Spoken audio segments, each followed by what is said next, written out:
Hello, welcome po ulit sa ating YouTube channel. Ngayon, ituturo ko sa inyo kung paano mag-play ng music sa YouTube while screen off. Okay? So, una natin gagawin, download natin yung YT Music sa Play Store. Okay? So, search natin YT Music. So, yan. So, ito siya. Sa akin na-download ko na. I-open ko na lang. Okay, kung na-download mo na yan, mag-back ka na, then open your Chrome and search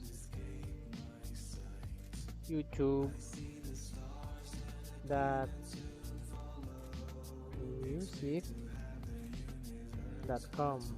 So yan. Oops, ba't ka? Okay, YouTube na lang. youtube.com. Okay? So, kailangan naka-desktop site yan. Then, desktop site muna natin. So, yan. Then, mag-search na tayo ng kanta. Okay? So, for example, air supply.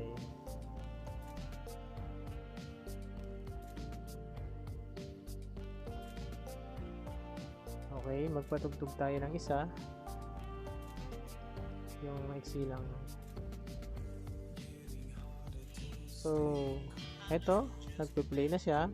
Then, usually pagka in-off mo yung screen yan, mamamatay na rin yung sound.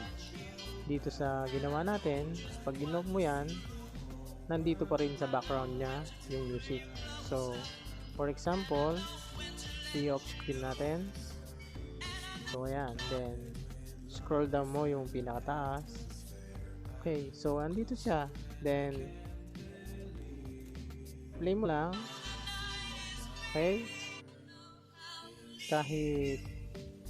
Kahit screen off mo na yan, nandito pa rin yan. So, ayan siya. Tumutugtog siya. So, ganun lang kadali. Sana may natutunan ka.